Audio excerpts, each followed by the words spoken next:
Dieu, il est mort. Les gens qui entendent les jours de leur mort à Koufi, alors babengi basali nzambe, babengi basango baye, basali la ye messe pour osa pardon. La Bible dit qu'il n'y a pas de pardon du péché pour ceux qui sont morts. Nous constatons aujourd'hui qu'il y a beaucoup de gens qui prient, mais il y a peu de gens qui marchent comme Dieu l'exige, comme Dieu le demande. Beaucoup de gens servent le Seigneur, mais il y a peu de gens qui marchent selon le principe de Dieu. Beaucoup se disent chrétiens, mais ils sont des chrétiens charnels. Ils sont des faux chrétiens. Je voudrais t'exhorter aujourd'hui que tu prennes une décision. Que tu te sépares du mal, que tu te sépares du chanvre, que tu te sépares de la débauche, de l'adultère, du fétiche, que tu sors de toutes ces pratiques-là occultes, toutes ces pratiques-là magiques. Ok, nous bénissons le Seigneur partout où tu nous suis en ce moment. Et c'est une nouvelle émission qui commence, une émission dénommée Ephata, où nous aurons le temps de partager avec vous la parole de Dieu et découvrir les fondements de la parole, découvrir les vérités bibliques et être édifié pour une bonne marche en Jésus-Christ. Et pour aujourd'hui, nous voulons vous exhorter, vous parler, vous prêcher, nous entretenir avec vous sur un petit thème, la vie sans Jésus. La vie sans Jésus. Et la vie sans Jésus, je vais lire dans le livre de 1 Jean, chapitre 20. 1 Jean, chapitre 20. Non, s'il vous plaît, 1 Jean, chapitre 5, versets 11 et 12. 1 Jean 5, 11 et 12, il est écrit, « Voici ce témoignage, c'est que Dieu nous a donné la vie éternelle et que cette vie est dans son Fils. Celui qui a le Fils a la vie, et celui qui n'a pas le Fils de Dieu n'a pas la vie. » Alors, nous allons nous asseoir sur le verset 12 qui dit « Celui qui a le Fils a la vie, et celui qui n'a pas le Fils de Dieu n'a pas la vie. » Donc, simplement par ces versets, nous comprenons que on parle d'un Fils. Alors, il faut bien noter qu'il s'agit du Fils de Dieu. Et le Fils de Dieu est connu, c'est bien Jésus. C'est-à-dire, en d'autres termes, on peut dire que celui qui a Jésus a la vie. Et celui qui n'a pas Jésus n'a pas la vie. Or, je disais tantôt que j'ai intitulé ma petite prédication « La vie sans Jésus ». C'est-à-dire, lorsqu'on n'a pas Jésus, on n'a pas la vie. Donc, on peut vivre, on peut être véhiculé, on a des maisons, on a l'argent, et on est renommé. Mais quand on n'a pas Jésus, on n'a pas la vie, parce que la Bible dit, c'est lui qui a le Fils de Dieu, c'est-à-dire celui qui a Jésus a la vie, et celui qui n'a pas Jésus dans sa vie n'a pas la vie. Bien-aimés dans le Seigneur, la vie sans Jésus n'est pas normalement une vie, parce que la vie sans Jésus est une vie sans protection, la vie sans Jésus est une vie sans assurance, la vie sans Jésus est une vie qui n'a pas d'avenir. La vie sans Jésus est une vie qui amène aux pleurs. La vie sans Jésus est une vie qui amène au péché. Et la vie sans Jésus est une vie qui vous amènera en enfer. Parce que l'enfer existe et le royaume de Dieu existe. Et Jésus, c'est bien la voiture qui amène au paradis, qui amène au ciel. C'est-à-dire, lorsque vous avez Jésus, votre vie est assurée. Mais si vous n'avez pas Jésus, votre vie n'est pas assurée et votre avenir, dans l'avenir, il y a le malheur qui vous attend. Alors, si nous pouvons expliquer ces choses en abordant les Grecs, parce que le Nouveau Testament fut écrit en grec, donc là nous allons distinguer deux vies. Et en français, on ne parle que de la vie, mais les Grecs parlent de deux vies. Donc, il y a une vie qu'on appelle bios. La bios qui est une vie naturelle, c'est-à-dire tout celui qui vit sur la terre, il vit. Et là on parle de la bios parce qu'il s'agit de la vie naturelle. C'est-à-dire tu peux être païen, tu peux être chrétien, tu peux être magicien, tu peux être sorcier, tu vis. Et cette vie-là, elle est naturelle. C'est ce que les Grecs appellent la bios. Et la deuxième vie, c'est ce que les Grecs appellent Zoé. Maintenant, Zoé est différent de bios, parce que Zoé, c'est la vie de Dieu. C'est la vie surnaturelle. C'est la vie que le Christ nous a donnée.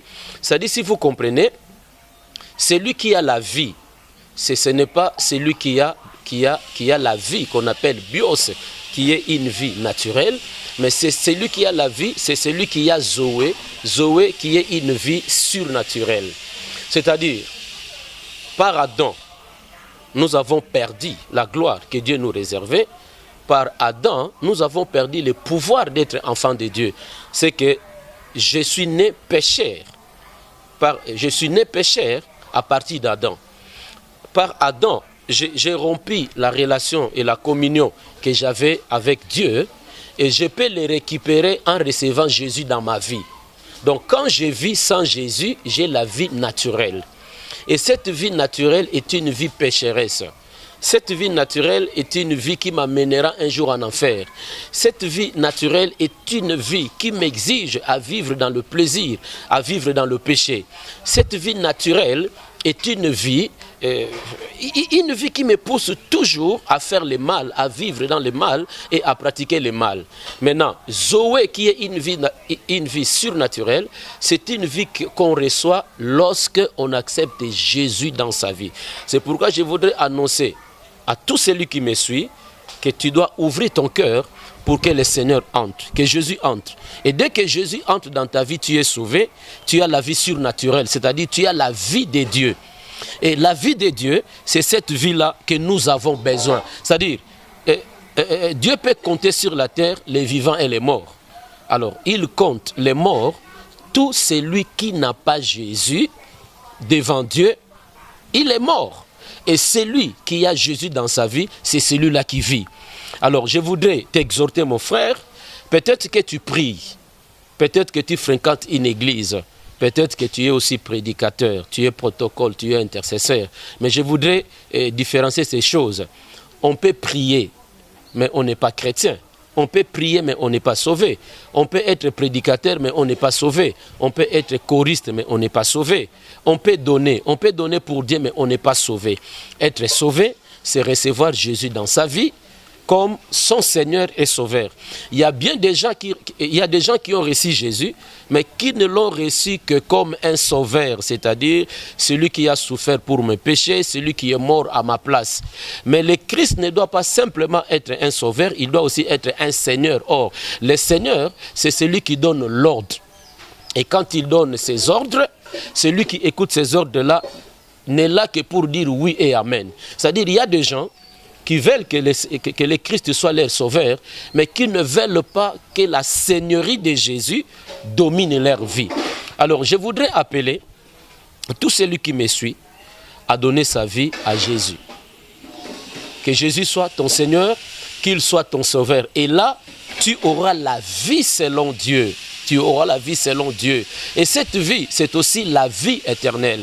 La vie éternelle, donc, beaucoup de gens cherchent à définir. Bon, il y a plein de définitions, mais le Christ lui-même a donné la définition de la vie éternelle dans Jean chapitre 17, versets 2 et 3. Il a dit, « Or, la vie éternelle, c'est qu'ils te connaissent, toi, le seul vrai Dieu, et celui que tu as envoyé, Jésus-Christ. » C'est-à-dire, le fait seulement de recevoir Jésus dans ta vie, tu as la vie éternelle. Et cette vie éternelle, c'est ce que les Grecs appellent Zoé. Donc c'est la vie surnaturelle, la vie de Dieu. Et la vie éternelle ne commence pas au paradis, mais la vie éternelle commence ici sur la terre. Dès que tu reçois Jésus comme ton Seigneur et Sauveur, tu as la vie éternelle. Tu peux mourir, mais tu ne mourras pas. Comme a dit Jésus, celui qui croit en moi mourra. Et il mourra bien sûr, mais il vivra aussi. C'est-à-dire que la mort peut t'arriver, la mort naturelle t'arrive. Mais parce que tu avais reçu Jésus dans ta vie et en toi, tu as la vie surnaturelle, la mort t'amène au paradis, la mort t'amène à la présence de Dieu. Je voudrais t'exhorter aujourd'hui que tu prennes une décision. Que tu te sépares du mal, que tu te sépares du chanvre, que tu te sépares de la débauche, de l'adultère, du fétiche, que tu sors de toutes ces pratiques-là occultes, toutes ces pratiques-là magiques, et que tu donnes ta vie entièrement en Jésus.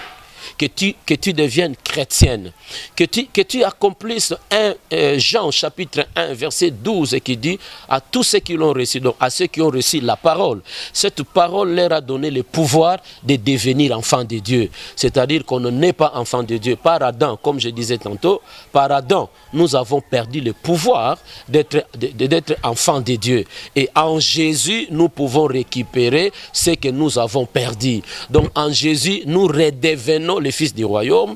En Jésus, nous redevenons les fils de Dieu. Ce n'est pas difficile. Selon qu'il est écrit dans Apocalypse chapitre 3 verset 20, Jésus dit, je me tiens à la porte et je frappe. Si quelqu'un entend ma voix, il m'ouvre sa porte, il m'ouvre son cœur, j'entrerai.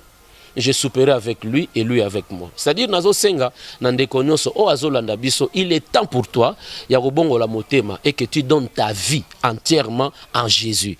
Donc, nous constatons aujourd'hui qu'il y a beaucoup de gens qui prient, mais il y a peu de gens qui marchent comme Dieu l'exige, comme Dieu le demande.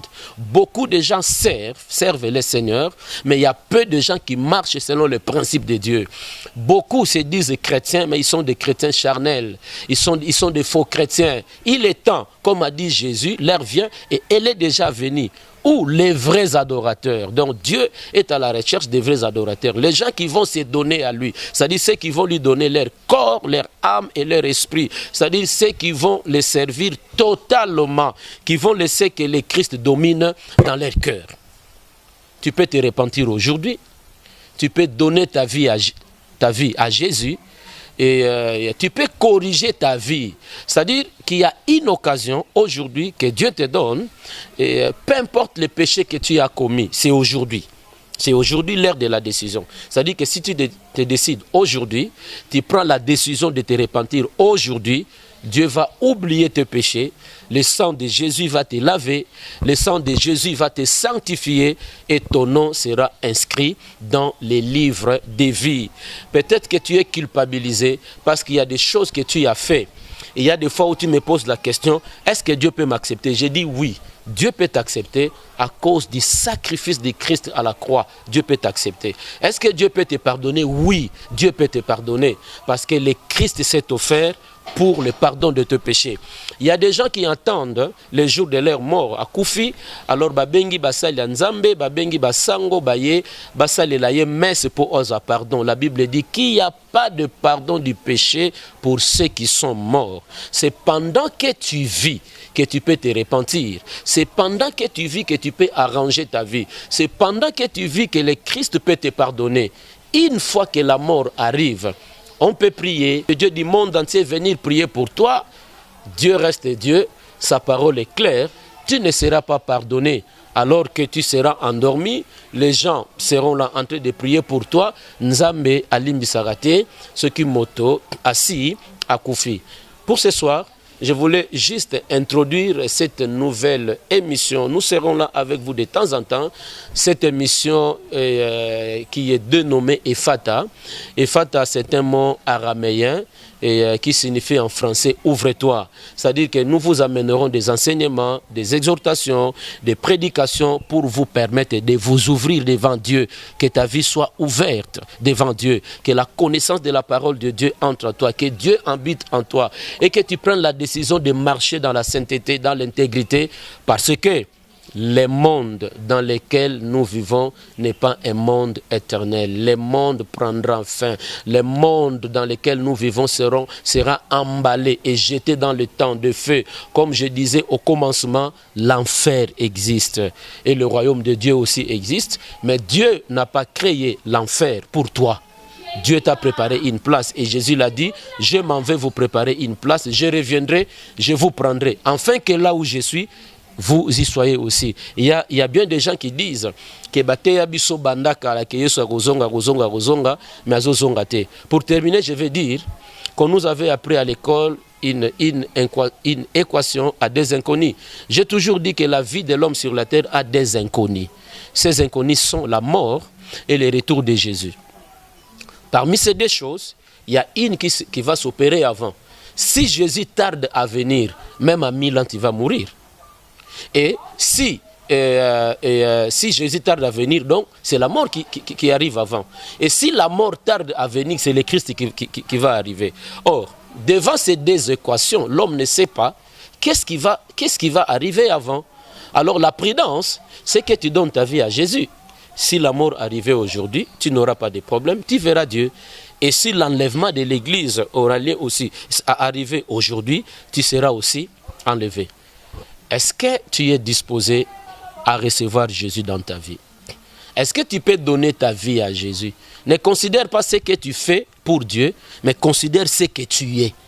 Parce que ce que tu fais pour Dieu peut être différent de ce que tu es devant Dieu. Tu peux être intercesseur, tu fais une bonne œuvre, tu es intercesseur. Mais est-ce que ta vie correspond-elle à la parole de Dieu? Ce soir, selon l'heure où tu me suis, ce matin, selon le temps où tu me suis, dispose ton cœur et que le Christ entre dans ta vie. Qu'il soit ton Seigneur, qu'il soit ton Sauveur. Tu peux. Si peut-être que cette prédication, cette exhortation t'a touché, je vais te donner notre numéro de téléphone. Tu peux toutefois appeler et demander conseil. Et nous pouvons aussi t'encadrer de près ou de loin. Nous pouvons bien te suivre et te conseiller, prier pour toi et prendre ta vie en charge. Tu peux nous appeler sur les 0 99 99 29 538. Je disais 0 99 99 29 538. Si tu nous appelais sur ces numéros-là, et nous allons répondre à tes besoins. Et si cela ne te dérange pas, si tu trouves que je peux prier pour toi, si tu trouves que tu peux recevoir le Christ, tu peux me suivre. Tu peux me suivre dans cette petite et courte prière. Dis simplement après moi, Seigneur Jésus,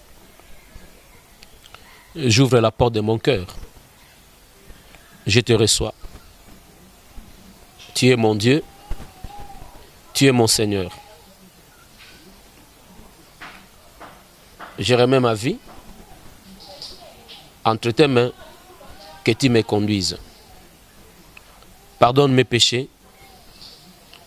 Inscris mon nom dans les livres de vie. Donne-moi un cœur qui t'aime. Donne-moi un cœur qui te sert. Et sauve ma vie. Je me confie en toi, Seigneur Dieu, au nom de Jésus-Christ. Maintenant, tu peux dire Amen et tu me donnes encore 1 minute où moi je vais prier pour toi. Seigneur Dieu, je prie pour mon frère et ma soeur qui venaient tout de suite de te recevoir dans sa vie, afin que tu affermisses son cœur, sa foi, et que tu l'orientes vers une église